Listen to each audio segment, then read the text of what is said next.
at Wembley. Rail Minister Hugh Merriman told GB News the strikes are disappointing.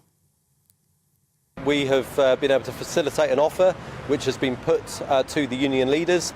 The problem we've got is that they won't put it forward to their members. Similar offers have been put forward to other members of unions and they've accepted them. So logic would dictate if the union leaders did the same, we could see an end to this action. And I'm really sorry for all passengers who have been disrupted today. Meanwhile, Rishi Sunak says he's disappointed with the decision to block Ukrainian President Volodymyr Zelensky from addressing the Eurovision Song Contest. The block is due to concerns from organisers that an address could politicise the event.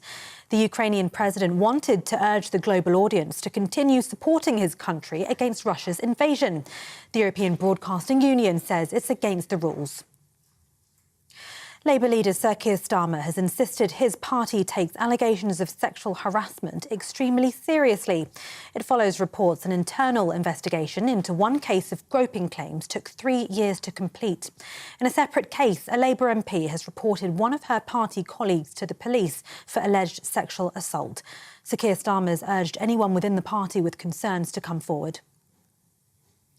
The government has defended tests for Year 6 students across England after a paper in this week's SATs exams left some pupils in tears.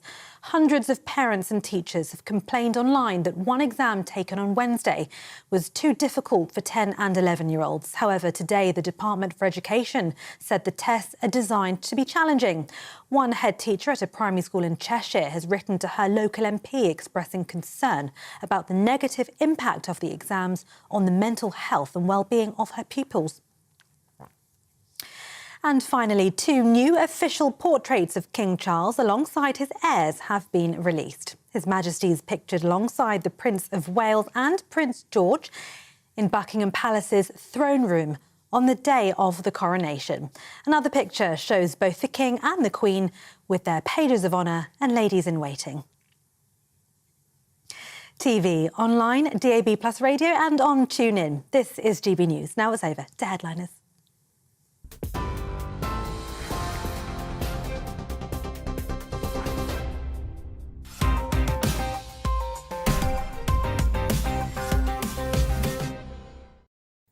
Hello and welcome to Headliners, the nation's favourite newspaper review show. I'm Nick Dixon and I'm here with the best-looking couple in showbiz. It's Scott Capurro, there he is, and Jonathan Cogan.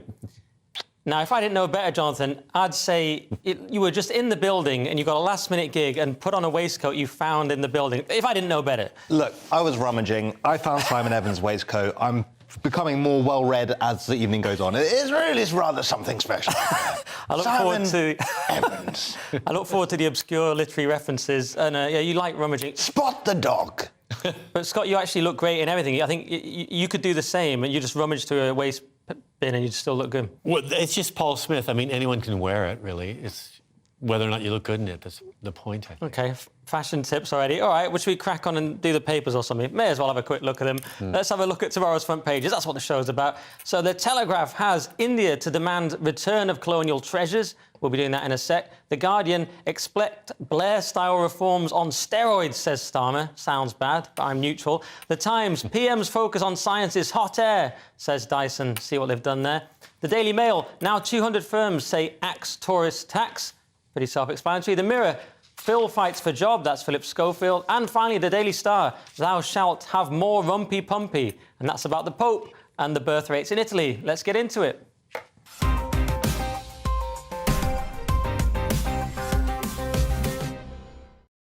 So what do we have on the Telegraph, Scott? Well, apparently India wants back their family jewels. They want them returned.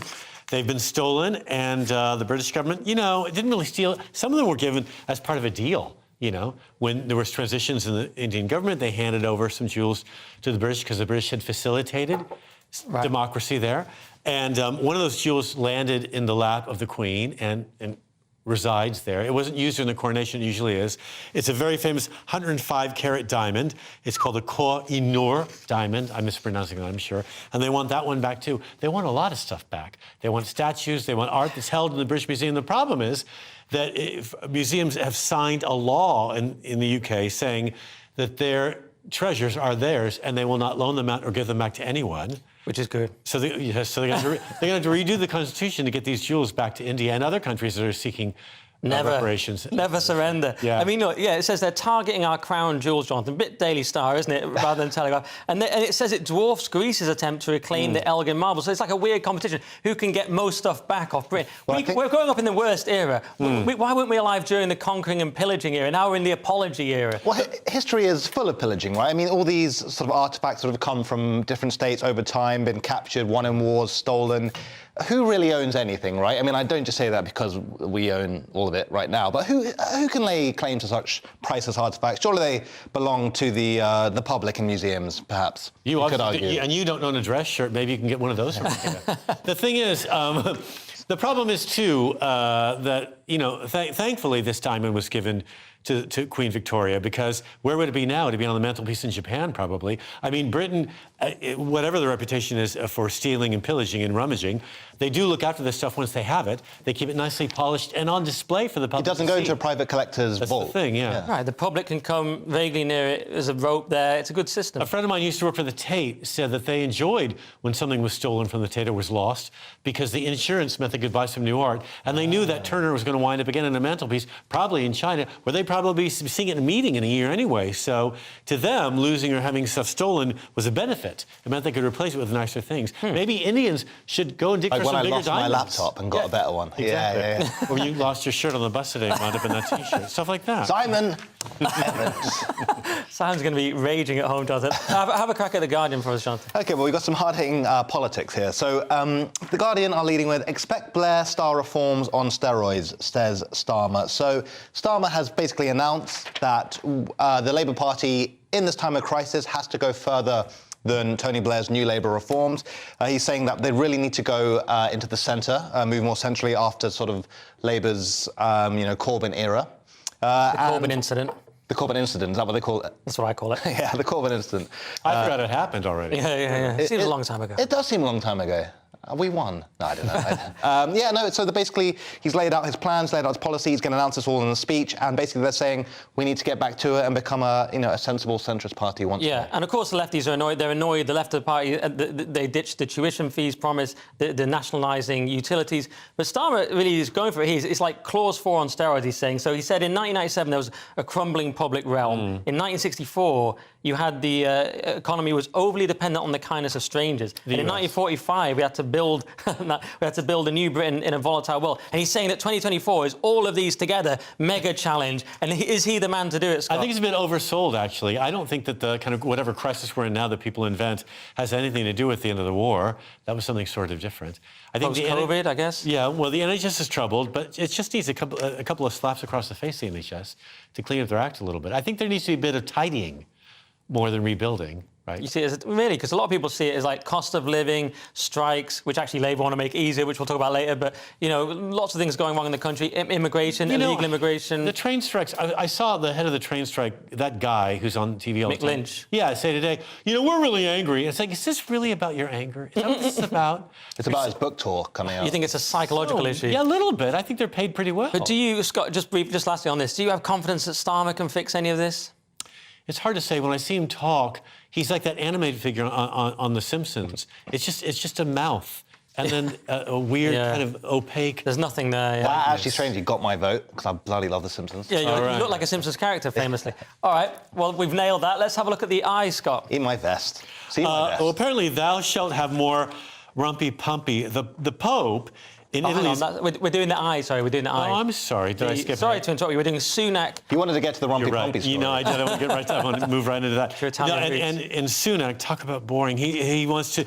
He's apparently Priti Patel is about to speak at a conference, and she's about to claim that the party is in a downward spiral because Sunak is doing barely what he can to maintain what she thinks is a terrible image for the party. She thinks since Johnson left, it's been over. She wants to bring Johnson back. She claims that Sunak is the reason Johnson was removed. And her and a few others are going to appear at this conference, one of which is the cultural secretary, Nadine Dorries, who I guess was the cultural secretary when she procured a ticket for the Eurovision final in Liverpool. She's going to give that ticket up in order to attend this conference and speak in favour of Boris Johnson and in opposition to Sunak. She does love Boris. I mean, yeah, this is a conservative democratic organisation. It's a kind of grassroots movement, Jonathan. They're trying to, get the Tories back in line with the membership. Patel's saying they've got a contempt for the foot soldiers of the party. They need a battle of ideas. The MPs are frightened of the democratisation of the party. So she's trying to, but they got rid of Truss, who was the person who was more in line with the members. So this was kind of inevitable. There was going to be this schism. What do you think? Well, I think it's kind of interesting that both Labour and the Conservatives are kind of having the same issue. They're both thinking, we need to get back to our roots. It seems to be there's been a drift from, core policy for some reason. And now, both parties seem to be a bit lost. But it feels as though Labour's roots are honestly a bit more left-wing than this guy they have now. I think Starmer is more centrist. I think when I'd read that article initially about Labour's roots, I thought, they're going to become more extreme in their policies. They're going to start favouring more migrants in the UK or a higher minimum wage, or these things that Labour is kind of famous for in the past. And they're not at all. I'm not quite sure what the roots of any of these people are. No, well, we sort of have. I mean, what was it Tucker Carlson said? The US has a uni party. I feel like we have a kind of a uni party now, and we're all suffering from that lack of choice. I mean, who are you going to vote for? I'm not going to vote for either of these people. But and the question is, does Sunak have enough time to fix it? I mean, he is a kind of managerial kind of stability candidate, but what they need is something more radical, perhaps, to win this election. Or do they? Because local elections, they went badly, but they didn't go quite as badly as they could have. I don't think they were as bad as... And such a small portion of the populace voted in elections that people don't usually see as that important. So I don't think they really held any weight at all. Okay. I think he's doing fine. Yeah, a lot of people actually think that. So let's do the Daily Star with what looks like quite a silly story, but it's actually quite serious, Jonathan. It is, but I'll do the silly bit first. Pope issues a commandment we can all fully support. Thou shalt have more rumpy pumpy, but only if you're Italian. So this is essentially a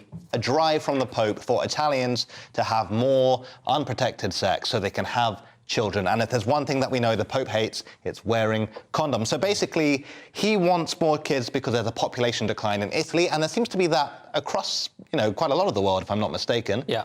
Because we're all drinking too much plastic and watching too much television. But basically, I think he just wants population to increase because otherwise there's going to be real negative financial and industrial ramifications for Italy. Well, so we need more people. He wants the Christian population to increase. Well, that's what he wants. Are you That's sure? what Italy wants, yes. Believe me, I'm Italian. You are. And when I applied for my Italian citizenship, I had to go for several interviews, and I said to the lawyer, why am I here? And he said, they want to make sure that you're white and Christian before they give you a passport. Ooh. So that's what the Pope wants. And you passed. I did. I passed out. I drank so much. No, that's what he's saying. That's what Italy would like. That he wants people that look like him, but younger. To be very fair and give some broadcast balance, Italy has a 1.24 birth rate, births per woman, which I always find a sort of strange phrase, but that's what it is.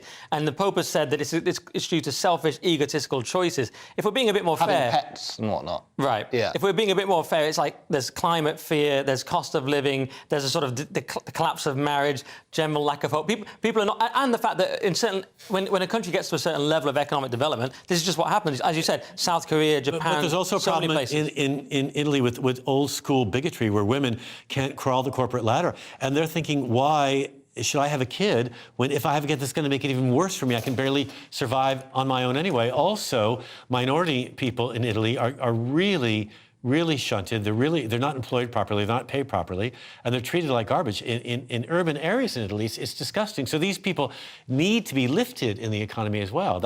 And then they'll populate. All right. Well, I think we did really well. That was a good section. I liked it. Let's do... stop doing that. No.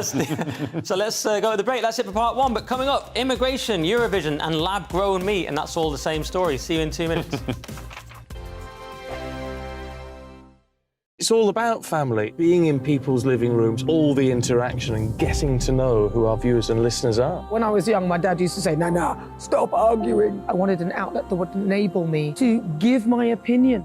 People are going through a really hard time right now, and I know that you don't feel like you're being listened to by the establishment. I came to GB News because it's the people's channel, and I want the audience to have their say on the events of the day. We're dynamic. We do something different. Democracy shows that the wisdom of the nation is in its people. I get to travel to find out what the story is from a personal perspective. The British people aren't fools. We know when we're not being told the full story. We've got to work out how Britain moves forward from this. It's the best country in the world. The establishment had their chance. Now we're here to represent your views. Britain's watching. Britain's watching. Britain's watching. We're proud to be GB News, The People's Channel. Britain's news channel. So Jubes & Co, we tackle the issues of the day with real, robust debate, both sides of the fence, battling it out with me in the middle with my forthright opinions and views. And often really interesting things happen because you start with a position and then by the end of the debate you find actually, well, I might not have thought about that one. What we need in this country is 2 new political parties. You should maybe think about doing a 2024 calendar. I'm Michelle Dewberry and I'm keeping you company right through until 7 o'clock this evening. GB News, the People's Channel, Britain's watching. Join us every night on GB News at 11 p.m. for Headliners, which is 3 top comedians going through the next day's news stories, which is exactly what you need, because when the establishment has gone crazy, you need some craziness to make sense of it. So join us 11 p.m. every night on GB News, the People's Channel, Britain's news channel. Join me, Camilla Tominey, on Sunday mornings from 9:30, taking the politicians to task and breaking out of SW1 to see how their decisions are affecting you across the UK. Bursting the Westminster bubble every Sunday morning, only on GB News, the People's Channel. Britain's watching.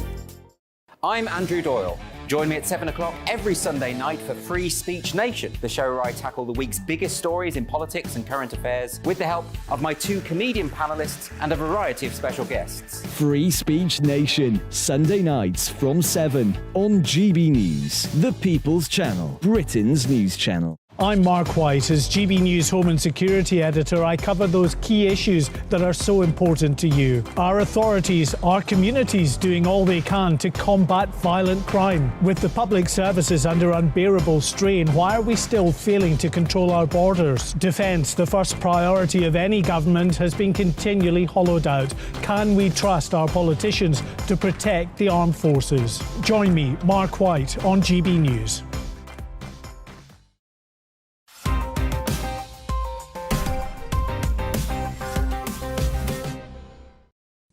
Welcome back to Headliners. I'm Nick Dixon, still here with the comedy legend Scott Capurro and one of the best last-minute bookings in the business. It's Jonathan Cogan, I'm tanned. a.k.a. Simon Evans tonight. A.k.a. Let's do the Express now, and heeding the concerns of the nation, our Conservative government have finally brought immigration down to manageable numbers. Just kidding, it's totally out of control, Scott.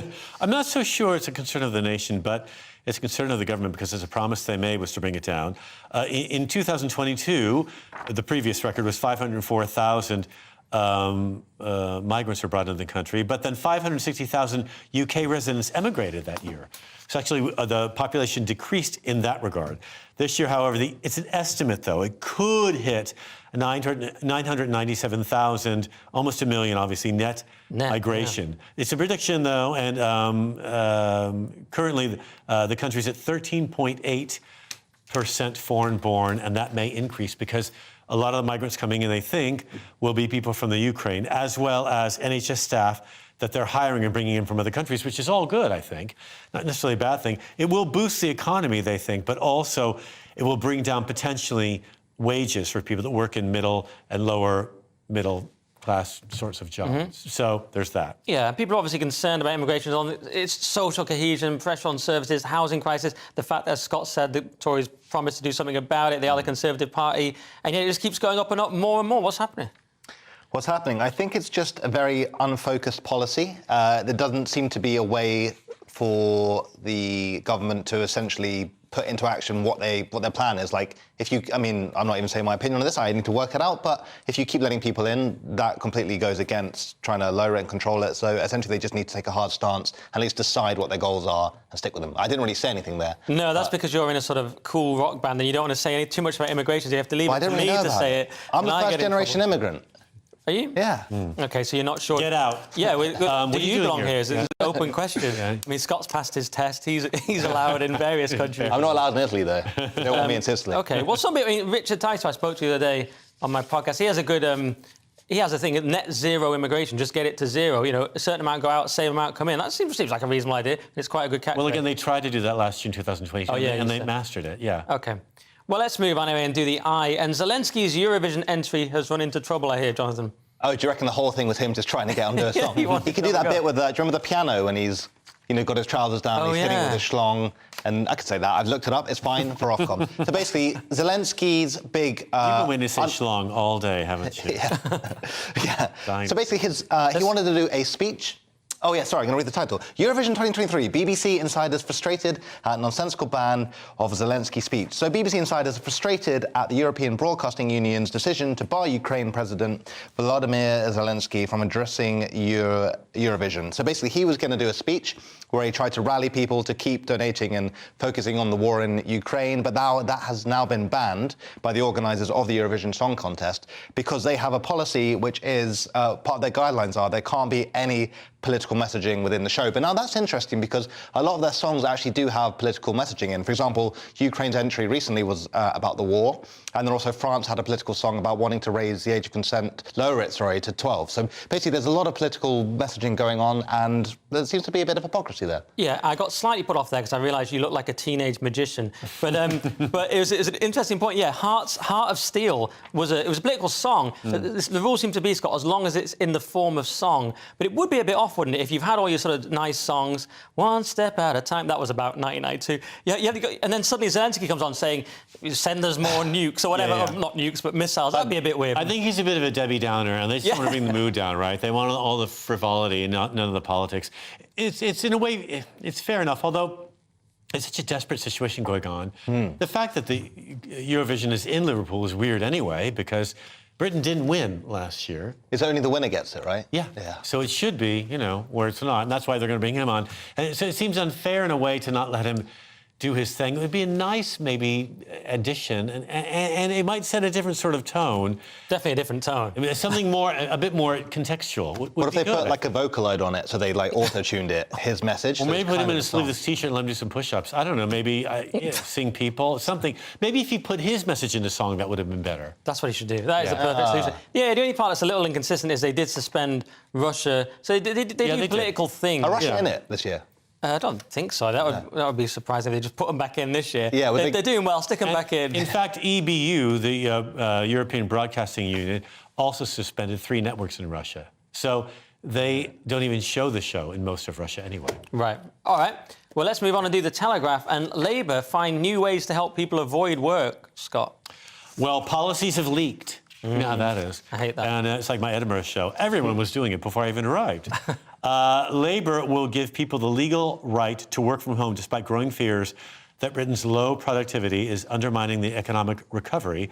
It's quite a different stance from the Conservative government, which has tried for the last year and a half to get people back into the office. Labour is offering flexi-time hours, trying to get people to, do what they can when they can. Thousands more onshore wind turbines, other policies such as making it easier for workers to strike.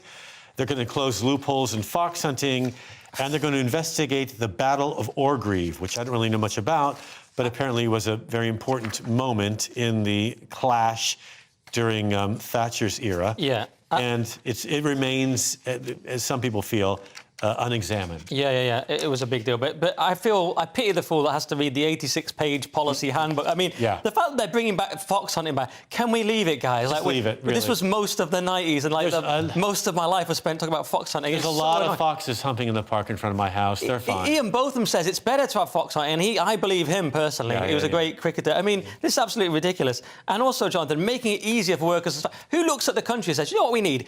We need it to be easier for workers to strike. We've got the nurses, we've got the rail, we've got the post office. Virtually everyone on strike. You'll probably go on strike in a minute from wearing a silly waistcoat. But I've been made a fool of today. Not bloody Stanford. What do I think? I think it should be up to the company whether people should be able to work from home. If they want to incentivise their employees, do it. And then also, don't make husband and wives stay together all day. It's just not fair. He wants a wealth tax as well, which may not be a bad idea. Well, do you think you're going to get some of that redistributed sweet cash? Write me a little check. We can always tell people's income bracket by what kind of taxes they want. Let's do the Telegraph again. And another reason to avoid Bill Gates' synthetic meat, Jonathan. Well, I hear Melinda was avoiding his meat for years. Hello. We got I read your link.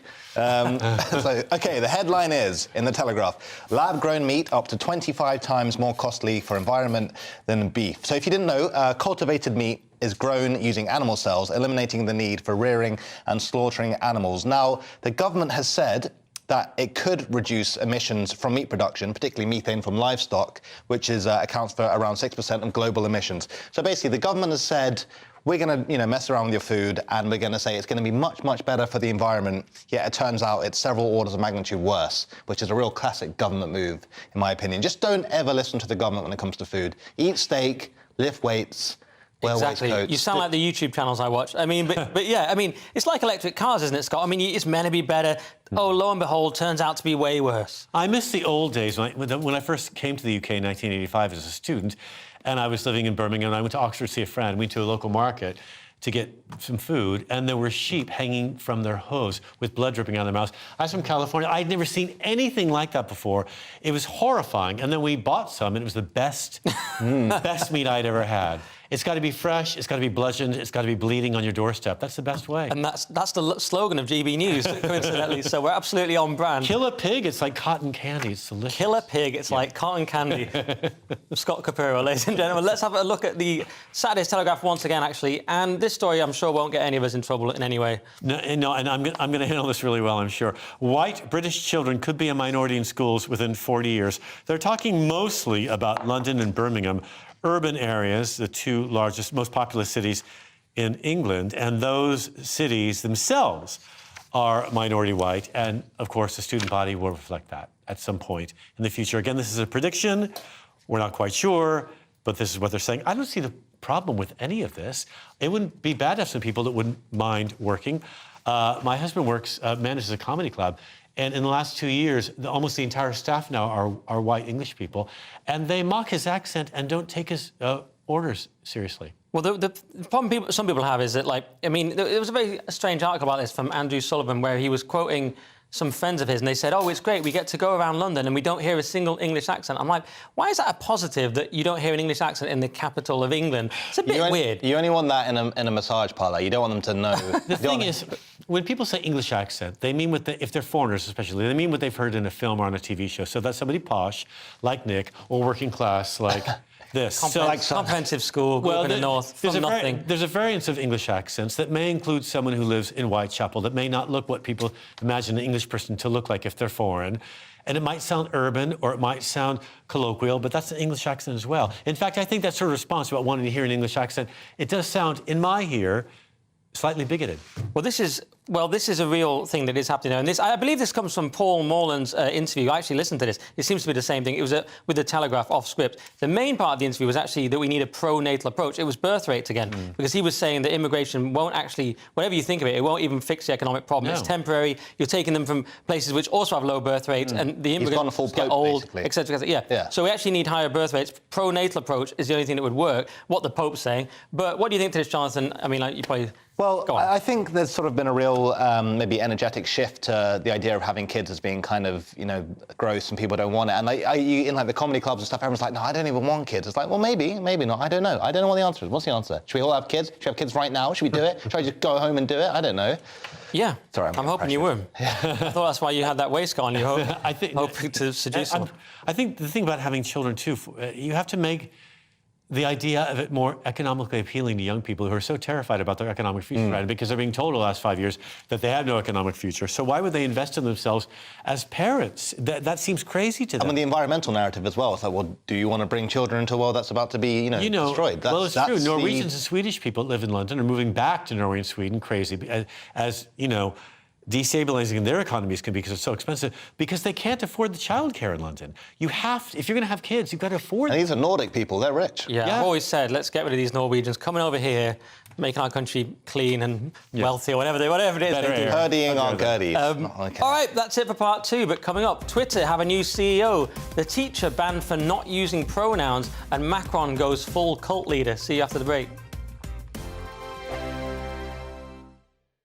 I joined GB News because I was sick and tired of not hearing my views being represented, not just mine, but so many people that I knew and spoke to. I just couldn't get my voice out there. I couldn't say anything. I couldn't do anything. Whatever the narrative was, I kind of had to follow it. GB News is there to provide a voice for those who have been ignored by the establishment media. We think different things, we've got a different style. GB News is here to be optimistic and positive about the future. It's real kind of dynamic and flowing, with the audience very much at the heart of it. like a big family. Here at GB News, we talk about the things that matter to you. Hearing the voices from right across our towns and cities, especially our towns. All sides of the argument represented with a heavy dose of opinion. We're on a mission here to make a difference. And the GB News family really is here for you, and whatever time of day you can watch or listen. Britain's watching. Britain's watching. We're proud to be GB News. The People's Channel. Britain's news channel. Westminster is going around in ever-decreasing circles, followed by the media. Britain is broken. How on earth did we get into this mess? But more importantly, how do we get out of it? Join me at 7 p.m, Mondays to Thursdays on Farage, here on GB News. We will have open, rational debate. We've got to work out how Britain moves forward from this. Join us here on GB News, the People's Channel. Britain is watching. You've probably seen politicians interviewed 1,000 times, but we do it differently. We find out who they really are, we don't shout, we chat, and hopefully we bring a bit of light, not just heat. Did you know Kate Moss? Apparently. Do you have a pair of jeans or a pair of jeans? No, of course I don't. What would I do with them? My friends are like, oh my God, what's she doing now? Join me every Sunday at 6 for Gloria Meets, only on GB News, the People's Channel, Britain's news channel. I'm Simon Evans. Join me on GB News for Headliners at 11 p.m. What's the scoop? I'll be joined by two of the country's top comedians. That's right. As we take a look at tomorrow's newspapers tonight. We're going to get into trouble. If it's a big story, we'll be covering it. Spill some tea on him. There we go. But we'll also have some fun. I wouldn't stick up a bank. My father didn't love me. So anyway. Headliners every night from 11 on GB News, the People's Channel, Britain's news channel. Monday to Thursday, 9 p.m. till 11 p.m. Join me, Dan Wootton. I'll bring you the sharpest takes and hottest debates. Do you not believe in prison? I don't believe in prison. I'm completely stunned. I guarantee you there'll be no spin, no bias, no censorship. I actually was personally quite offended by it. And no reason to go to bed. So I guess they've always been quite woke. That's Dan Wootton tonight on TV, radio and online. Monday to Thursday from 9 p.m. till 11 p.m. on GB News. The People's Channel, Britain's news channel.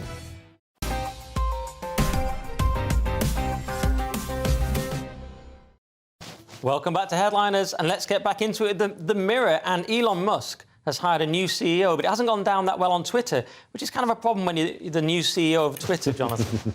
Or should we say, she-EO of Twitter. Oh, see what you've done. Oh, wow, no, you didn't. You said have a big opinion. That's a hot take. That's huge. That's pretty big. It's meaningless, but it's big. Oh, of course, everything I say. So, Linda Yaccarino confirmed as new Twitter CEO, replacing billionaire Elon Musk. So the new Twitter CEO has been confirmed as former NBC Universal exec Linda Yaccarino, an executive with deep ties to the advertising industry.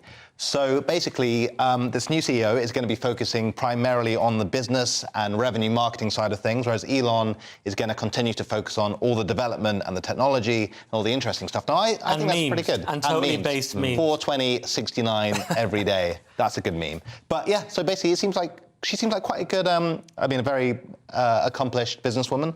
She generated over 100 billion in sales at NBC Universal through advertising. That's pretty good, right? Yeah, and you've got the tweet there of him welcoming her to the team. And yeah, exactly, Jonathan. It's all about advertising. So she's got this great record in advertising. He needs revenue. He needs to get Twitter making money. But will it compromise the free speech side of Twitter? People are concerned because, and you can say this is sort of very online, but people are worried she was some kind of executive chair of the WEF. And the kind of people that are fans of Musk, not really fans of the WEF, myself included.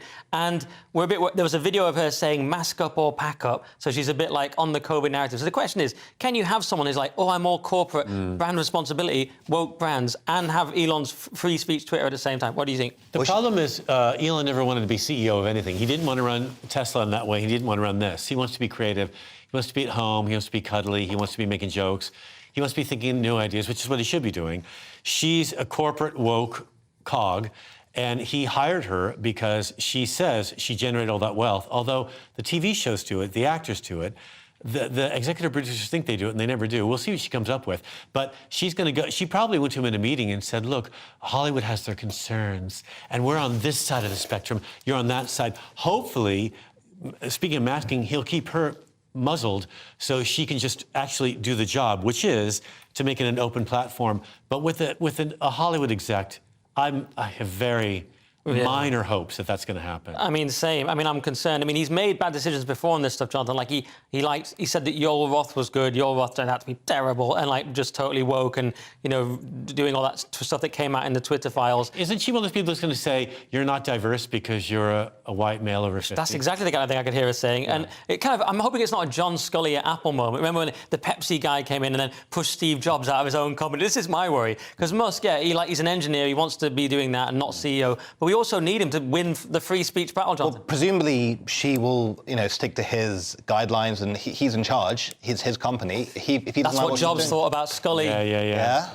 Watch the 2 movies about it. Have you seen the one with Ashton Kutcher? You know, I saw the other one. I saw the one where who's the guy? Yeah, this is great content. What were you going to say? That slippery, slidey kind of wet left of Lincoln junk that these people come up with. If you're not in the room with them to control them, they're like children. They'll just, you know, they'll defecate all over the desk and they'll leave. Yes, it's a bad idea. Don't do it, Elon. All right, let's move on and do the Times now. And the Stand Comedy Club has backed down on its terrible decision to cancel gender-critical MP Joanna Cherry. And I'm glad they backed down, but it's not really like the comedy industry to be cowardly and utterly bereft of principles, Scott. It's weird, isn't it? Especially where you're concerned. What happened to your career?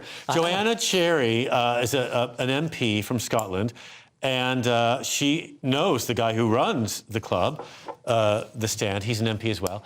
And I'm surprised they've gotten into this sort of argument. She was going to make do some sort of statement announcement, some sort of show during the Edinburgh Fringe, an hour-long presentation, just one. And the club claimed they couldn't get staff to work during her show. In the summer. In the 3 months from now. They knew they wouldn't be able to afford staff or find them because the staff have already said, whoever works in the comedy club currently, that they are uncomfortable around her gender beliefs. I know, and it was appalling. And their statement, I've just got it on my phone, is so ludicrous because they said that legal advice was taken before they reached the decision, i.e. to cancel Joanna Cherry. Then it says, as has been widely reported, Ms Cherry said she was considering legal action as a result of this. Right. This prompted us to seek further external legal advice. Having considered that new advice, we now accept the previous decision was unfair and constituted unlawful discrimination. Well, that's because the judge told them it was. She sent them a 51-page...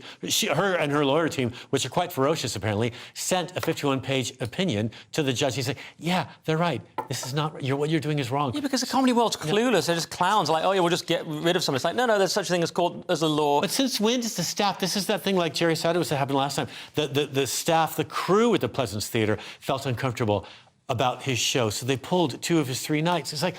So are these people? No. Feeling uncomfortable just means you disagree. For and one you thing, don't want it's it to be. always the comps. It's always the people let in for free.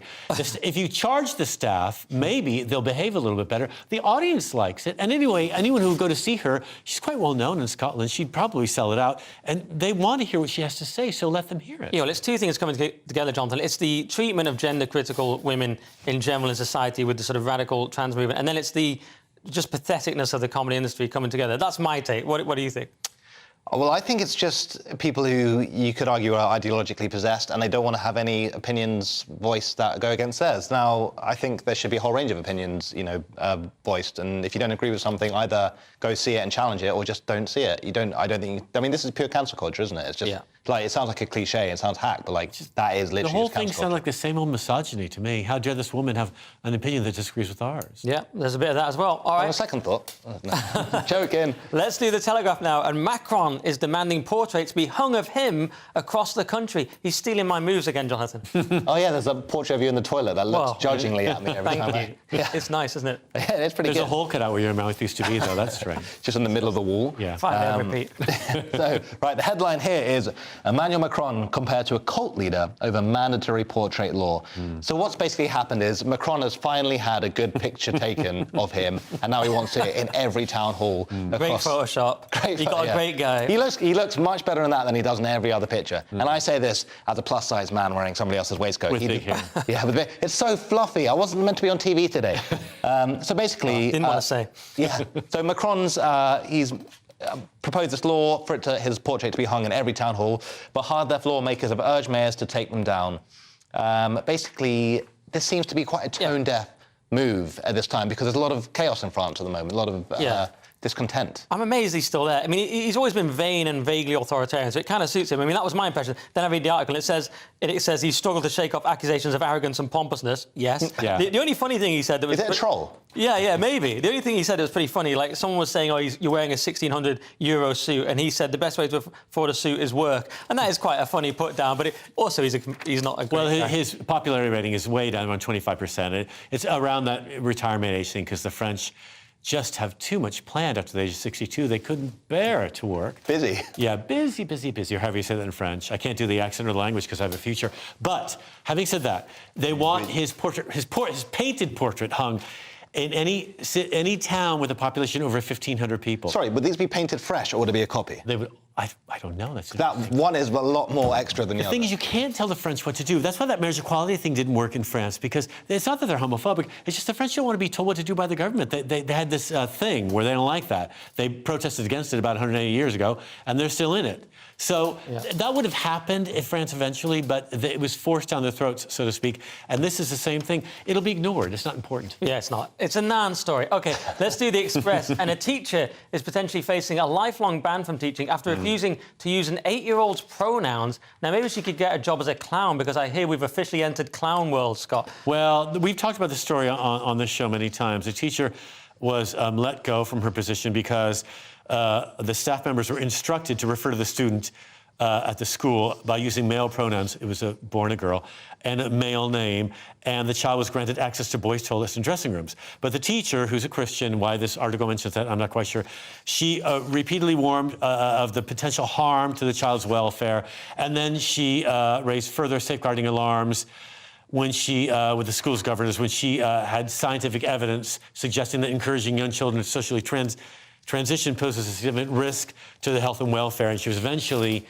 fired. Now she's being threatened that she'll be banned for life from the teachers' union. And it's virtually... She's serving sandwiches in a local cafe, and she's wondering if she'll ever make enough money to survive again. And she's also suing on grounds of unfair dismissal, but also religious discrimination. It's virtually illegal to be a Christian in this country, and to say maybe a child shouldn't be sort of groomed into thinking they should have pronouns at 8 years old. I mean, this is she's completely in the right, isn't she, Jonathan? Surely. It's up to the parents, let's be honest. It is up to the parents. 8 years old? It's up to the parents, not the teacher. So the school was going along with it. She was a renegade, and she has taken the beating for it. The problem is, again, that the schools in this country are waiting for a clear set of rules and guidelines from the government that has still not been handed down about the subject. That's true, but you say it's the parents. A lot of the times the parents don't know about this, and in some schools they discourage children telling parents what's going on. That's a bit disconcerting. I feel like the parents should always be informed when it's a young In this case, they were. But again, what the schools are, they're confused and they're disoriented and they're dismayed about how to proceed with this. And what they're trying to do is look after the child, which is what all of us would want, is the child's safeguarding. And in the meantime, you know, everyone's messing up. All right, yeah, we've got to move on, but you are right. When's that guidance coming? I keep hearing about it. But let's do the Mail now. And Labour want to ban smoking. I'm worried they might come for fox hunting next, Jonathan. I mean, what else? Lawrence, fox hunting, is that a thing? Has that been said? No, but I see where you're going. That work? Yeah, it could be. Right, the headline. Labour's Wes Streeting admits the party wants to ban smoking completely if it wins the next election. So the Shadow Health Secretary has said that following the example of New Zealand, there's basically an appetite for that and it's desirable. So the Kiwis banned the sale of cigarettes to anyone born after 2008, hoping to essentially make people smoke less, and you can't get it if you're born after a certain year. Now, the legislation that was passed in December also slashes the number of outlets able to sell cigarettes, and it's cut nicotine in cigarettes to non-addictive levels. That would be so unsatisfying. If you want to smoke, not that I think you should smoke, I think it's terrible for you. If you want to smoke and it's just a low nicotine cigarette, what a waste. Because you're still smoking and you're not even getting the buzz. I feel bad about this one all the time because it's, as a sort of person who likes to say things like nanny state, gone mad, I obviously should be against this, but I happen to hate smoking so much. It's the one issue I become a kind of fascist on. Because if someone's smoking anywhere near you, there was a neighbour in my building, it like gets in your throat and your face. It's so horrible that I sort of go fascist on. And I'm sorry everyone at home if they're libertarian. I was against lockdowns, but I kind of don't mind both this. my mother and my stepmother died of advanced lung disease. And in my mother's case, that was terrible. My stepmother's case, not so bad. But anyway, they both dropped dead. And I saw what it did to especially the last year's life, how painful and horrible it is. And how the medical culture in both this country and the U.S. Are hands are thrown up. They have no idea how to deal with it. There's nothing they can say to someone who's basically effectively killing themselves. And it's actually going up among under 30s. It's 25%. That's crazy. But that's during lockdown, though. That's an unintended consequence of what happens when they were bored. Taking away your purpose and nothing else. We've got to go to the break. That is it for part 3. But coming up in the final section, racism becomes legal in California, Russia builds a village for right-wingers, and naked Scottish people bring down house prices. See you in a minute.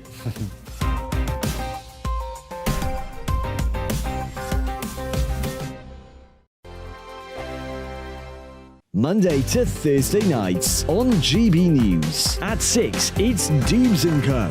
7 o'clock, Farage. At 8, join Jacob Rees-Mogg. And at 9, Dan Wootton Tonight, followed by Headliners. On TV, radio and online. This is GB News.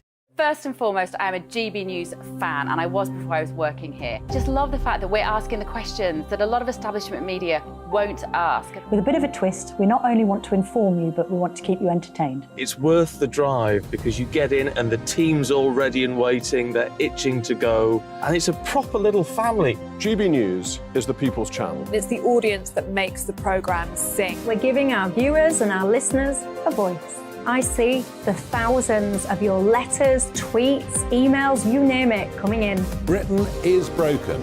How on earth did we get into this mess? But more importantly, how do we get out of it? The establishment had their chance. Now we're here to represent you. It's time for something different. It's time for GB News. I'm very patriotic. I believe in Britain. Our best days lie ahead. Britain's watching. Britain's watching. Join us here on GB News. The People's Channel. Britain's news channel. Join me, Patrick Christie's, Monday to Friday, 3 till 6. We tackle the day's news agenda like you've never seen before. It's high tempo, high octane, the most controversial topics, and the best guests. You will not be able to take your eyes and ears off it. I'm not afraid to ask the questions that you really want answered. 3 till 6 p.m, Monday to Friday on GB News, the People's Channel, Britain's news channel. GB News has its own late-night paper preview show, Headliners, where comedians take you through the next day's top news stories. You don't have to bother reading the newspaper, we've got it covered for you. Headliners, every night at 11 p.m, and repeated every morning at 5 a.m. We won't send you to sleep like some of the other paper review shows out there. GB News, the People's Channel, Britain's news channel. Start the day with GB News. We catch up on all the big stories you didn't hear the night before. And take a look at what the world's talking about this morning. That's right, Monday to Thursdays from 6 o'clock. It's Breakfast with Eamon and Isabel. Straight after breakfast, join us, Bev Turner and Andrew Pearce. We're going to take you through till noon. We'll be tackling the big topics of the day, including the things that the other channels just won't talk about. If it's happening here. Wake up to mornings on GB News, the People's Channel. Britain's news channel. I'm Jacob Rees-Mogg, the Member of Parliament for North East Somerset and a former government minister. For years, I've walked the corridors of power in both Westminster and the City of London. We need to have the arguments, the discussions on how we make it better. Crop failures, famine, war, suffering on a scale completely unimaginable. We are putting the cart before the horse. As Charles I said at the scaffold, he was the true defender of liberty. Yeah, I've completely derailed the conversation. Join me Monday to Thursday at 8 p.m. on GB News, Britain's news channel.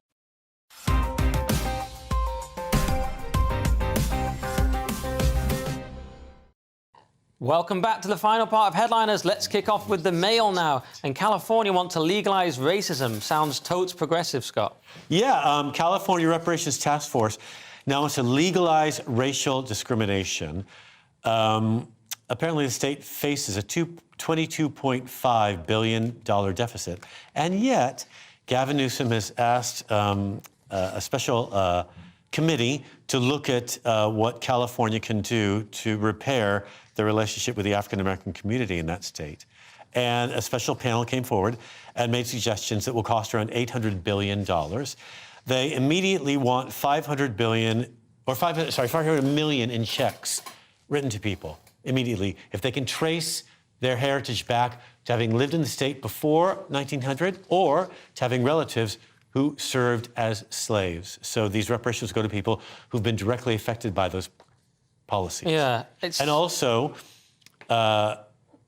Newsroom stepped forward then and said, no, this money shouldn't go as checks to people. It should go to pay people's mortgages if they feel like they've been pushed out of the housing market, or to pay their salaries for jobs that they felt they were underpaid for.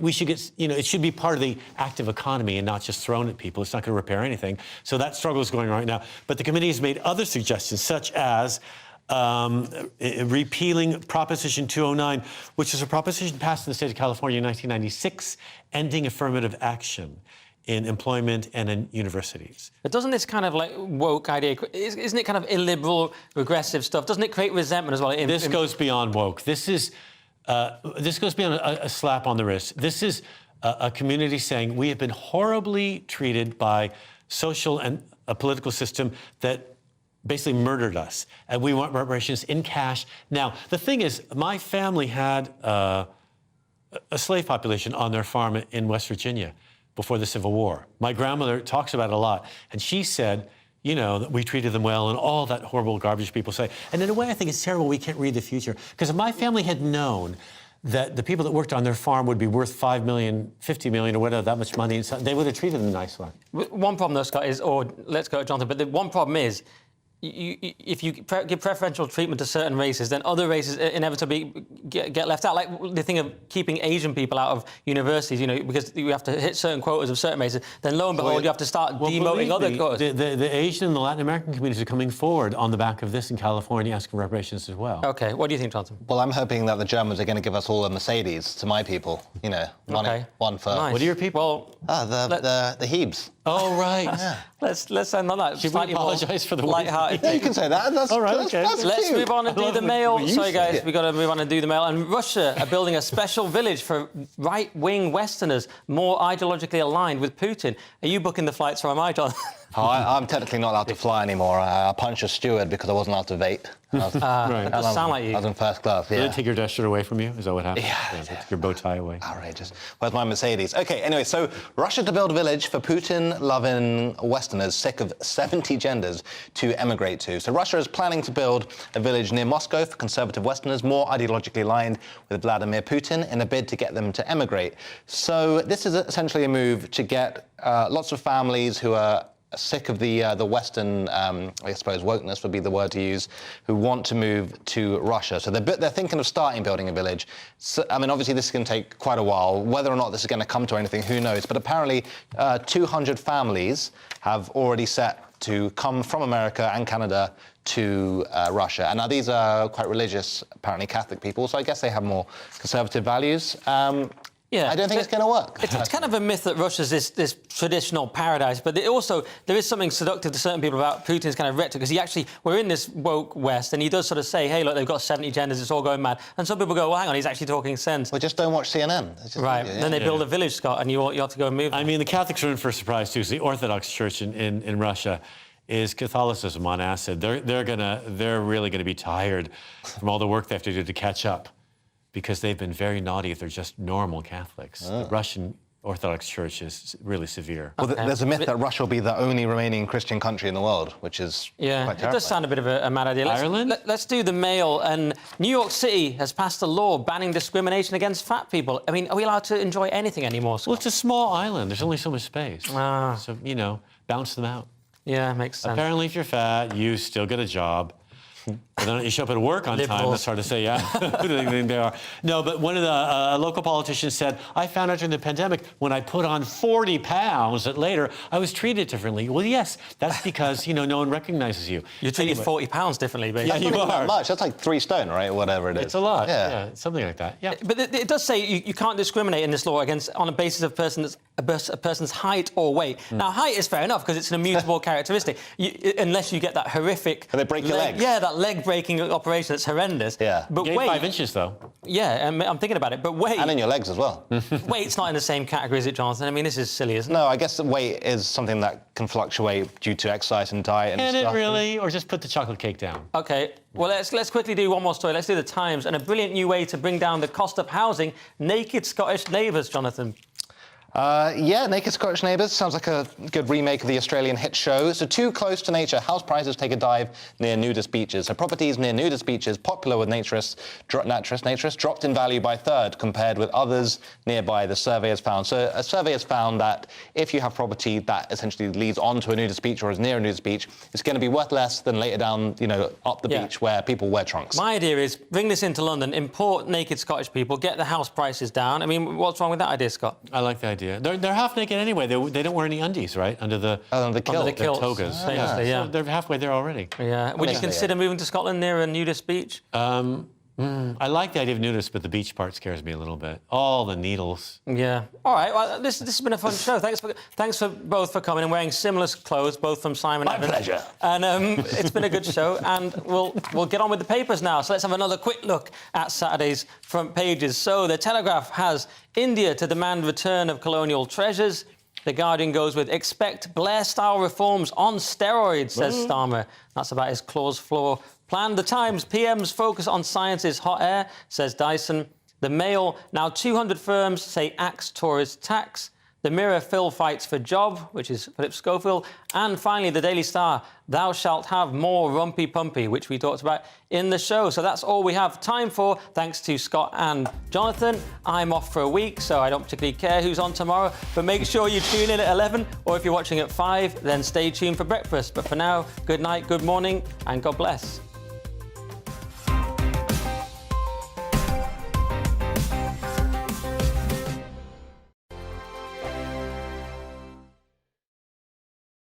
It's all about family, being in people's living rooms, all the interaction and getting to know who our viewers and listeners are. When I was young, my dad used to say, Nana, stop arguing. I wanted an outlet that would enable me to give my opinion. People are going through a really hard time right now, and I know that you don't feel like you're being listened to by the establishment. I came to GB News because it's the People's Channel, and I want the audience to have their say on the events of the day. We're dynamic. We do something different. Democracy shows that the wisdom of the nation is in its people. I get to travel, sort of find out what the story is from a personal perspective. The British people aren't fools. We know when we're not being told the full story. We've got to work out how Britain moves forward from this. It's the best country in the world. The establishment had their chance. Now we're here to represent your views. Britain's watching. Britain's watching. Britain's watching. We're proud to be GB News. The People's Channel. Britain's news channel. So Dubes & Co, we tackle the issues of the day with real, robust debate. Both sides of the fence, battling it out with me in the middle with my forthright opinions and views. And often really interesting things happen because you start with a position and then by the end of the debate you find actually, I might not have thought about that one. What we need in this country is 2 new political parties. You should maybe think about doing a 2024 calendar. I'm Michelle Dewberry and I'm keeping you company right through until 7 o'clock this evening. GB News, the People's Channel, Britain's watching. Join us every night on GB News at 11 p.m. for Headliners, which is 3 top comedians going through the next day's news stories, which is exactly what you need because when the establishment has gone crazy, you need some craziness to make sense of it. So join us 11 p.m. every night on GB News, the People's Channel, Britain's news channel. Join me, Camilla Tominey, on Sunday mornings from 9:30, taking the politicians to task and breaking out of SW1 to see how their decisions are affecting you across the UK. Bursting the Westminster bubble every Sunday morning, only on GB News, the People's Channel. Britain's watching. I'm Andrew Doyle. Join me at 7 o'clock every Sunday night for Free Speech Nation, the show where I tackle the week's biggest stories in politics and current affairs with the help of my 2 comedian panellists and a variety of special guests. Free Speech Nation, Sunday nights from 7 on GB News, the People's Channel, Britain's news channel. I'm Mark White. As GB News Home and Security Editor, I cover those key issues that are so important to you. Our authorities, our communities doing all they can to combat violent crime. With the public services under unbearable strain, why are we still failing to control our borders? Defence, the first priority of any government, has been continually hollowed out. Can we trust our politicians to protect the armed forces? Join me, Mark White, on GB News.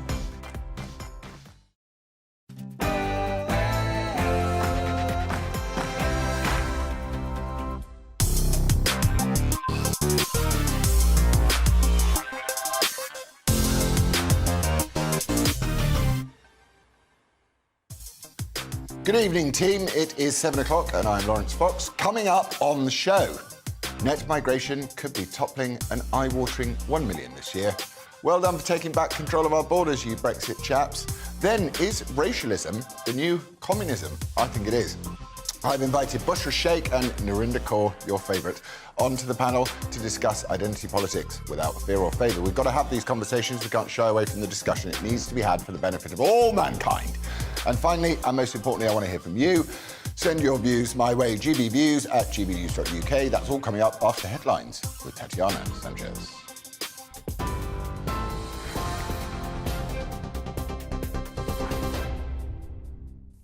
Lawrence, thank you and good evening. This is the latest from the GB Newsroom.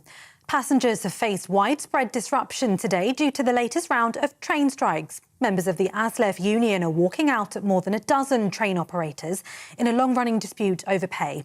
Tomorrow, RMT members go on strike on the day of the Eurovision Song Contest final in Liverpool.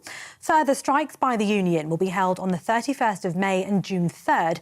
That's the day of the FA Cup final in Wembley. Rail Minister Hugh Merriman told GB News the strikes are disappointing. We have been able to facilitate an offer which has been put to the union leaders. The problem we've got is that they won't put it forward to their members. Similar offers have been put forward to other members of unions and they've accepted them. So logic would dictate if the union leaders did the same, we could see an end to this action. And I'm really sorry for all passengers who have been disrupted today.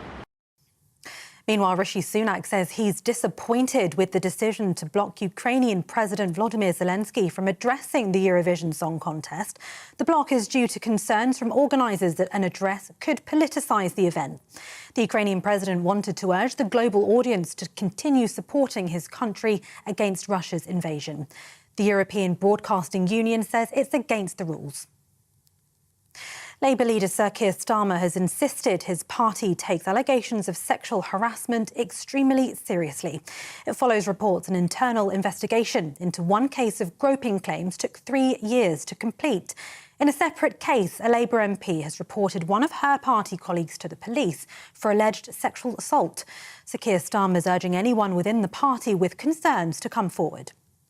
Well, look, I think all of these allegations have to be taken extremely seriously, and they are taken seriously by me and by the party. I do understand from my experience as Chief Prosecutor how difficult it is for people to come forward. That's among the reasons that we made our process completely independent, so it's not a political process anymore.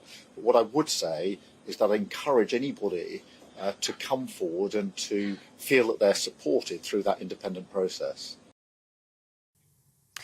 A man has been convicted of the 1992 murder of 7-year-old Nikki Allen in Sunderland. 55-year-old David Boyd was wearing a T-shirt saying, "I am unstoppable," during one of his police interviews. Until now, 30 years on, he'd escaped justice. Northumbria Police first prosecuted the wrong man, who was cleared after a trial in 1993. And Elon Musk has named Linda Yaccarino as the new CEO at Twitter, following over 6 months of his leadership. Musk tweeted the former NBC Universal advertising chief will focus primarily on business operations, whilst he will take on the new role as Chief Technology Officer. The new boss will start her role in 6 weeks' time. TV, online, DAB+ radio and on TuneIn. This is GB News. Now it's back to Lawrence.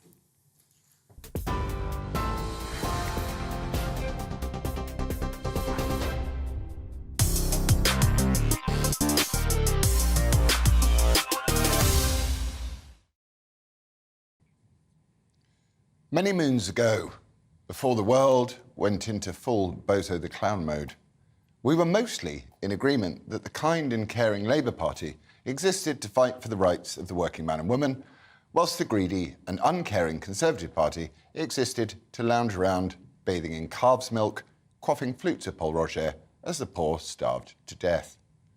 This delicate balance held society together pretty well because it tended to encapsulate most of the political spectrum, and if you found yourself to be politically fluid and weren't sure how you identified on any given day, there was always the Lib Dems.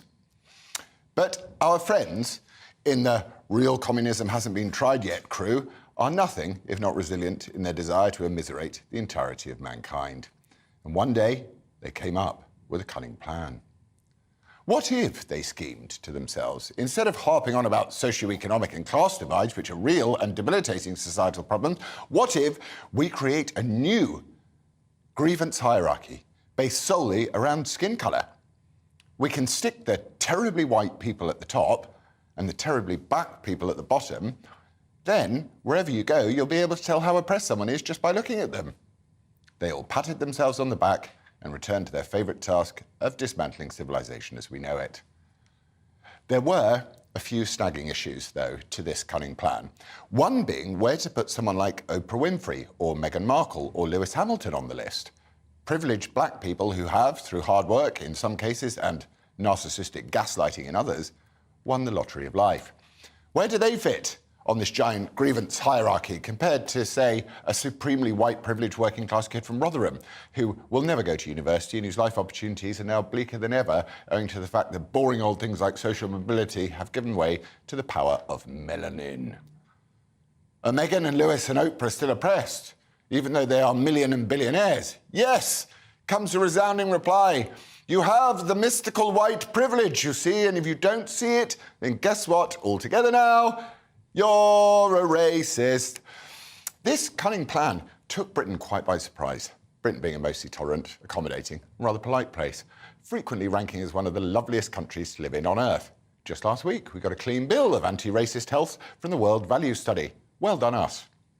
So, when Master Racism Finder-Outer, the good Dr. Scholar, plonked herself on any morning TV sofa that would have her and started conjuring racism out of thin air, decent-hearted Brits couldn't fall over themselves fast enough to apologise profusely for whatever she was moaning was racist that week.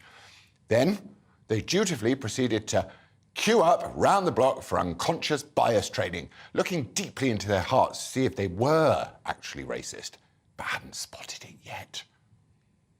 The grift has gathered pace, and an entire new class of non-job race commissars infiltrated our national institutions and corporations to make sure that the exact amount of diversity was enforced in all areas of life. And when I say diversity, I don't mean the fun kind, like what goes on in your heart and your soul. I mean the really terribly boring kind, like what colour your skin happened to be when you were born. Dark skin good, light skin bad.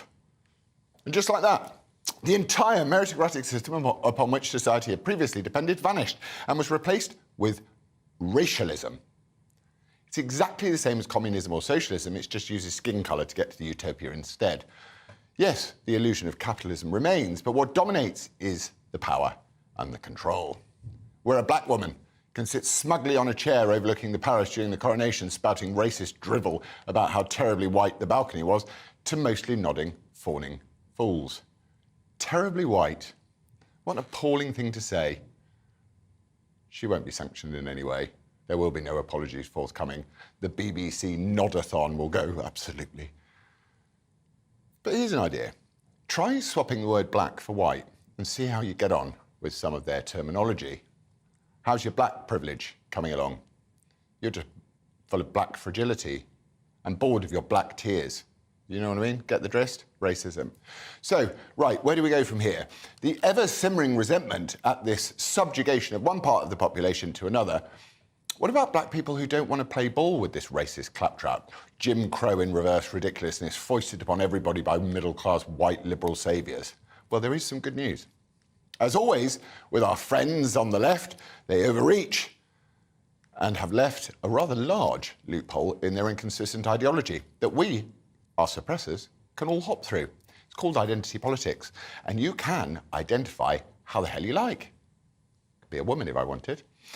You can identify however you like in their clown world. So all of us suppressors, all we need to do, lob a sample of DNA to one of the Ancestry websites, cross your fingers, wait for the results, and there's every chance you'll be at least 3% Ugandan.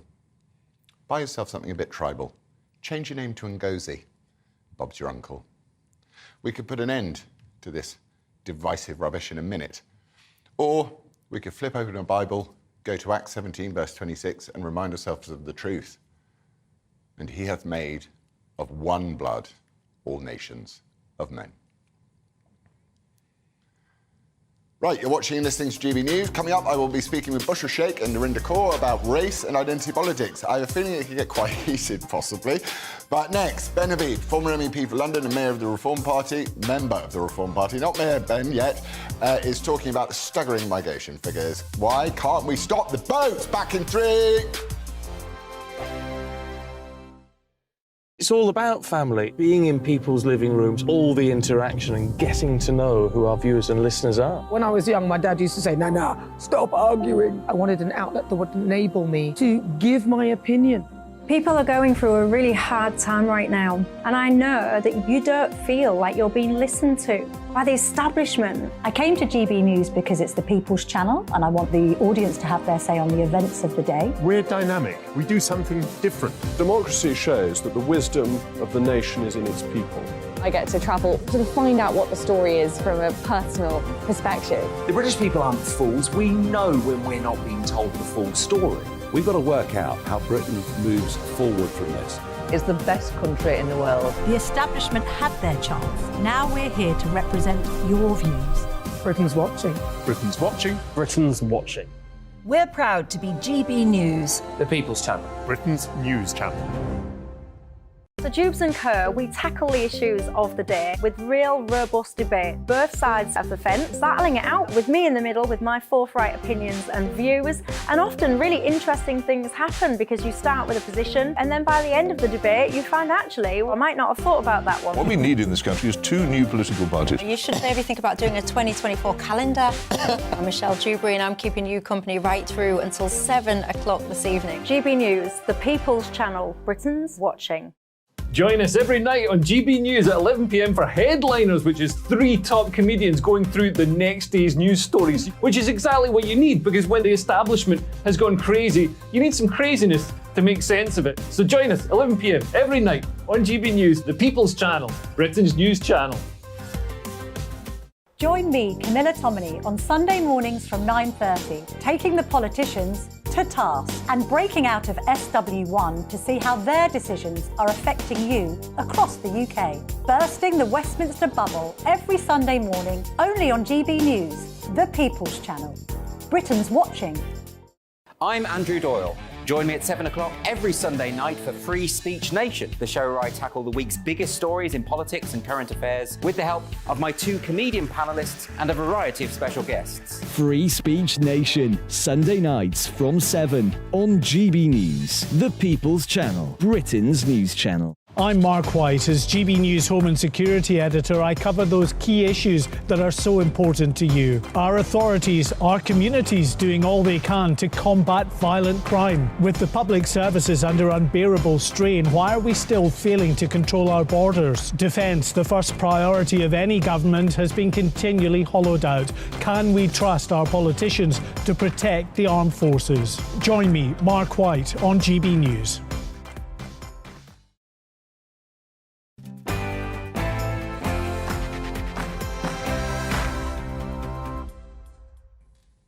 Land ahoy! Welcome back. New figures are to be released later this month that could see net migration top, just wait for it, 1 million this year. The Home Office is preparing itself for new numbers to surpass the previous peak of 504,000, just half, from last year, as experts are predicting this figure could be as high as 997,000. 997, whatever, yeah, you know what I mean, nearly a million. So why can't we stop the boats? Who is to blame for this migrant madness? Here to stick his oar into the conversation is none other than member of the Reform Party. And former MEP for London, Ben Habib. Ben, before we get on to migration madness, Alex Phillips. Yeah, lovely lady, yeah. Sat there, what was it, Politics Live on Newsnight or something like that? What was it last night? Newsnight. I've seen men behave like that in bars, grab hold of women's arms, say, shut up, we're going home. I've seen it, and you're like, ugh, or you were trying to intervene. Alistair Campbell seems to be doing this on television.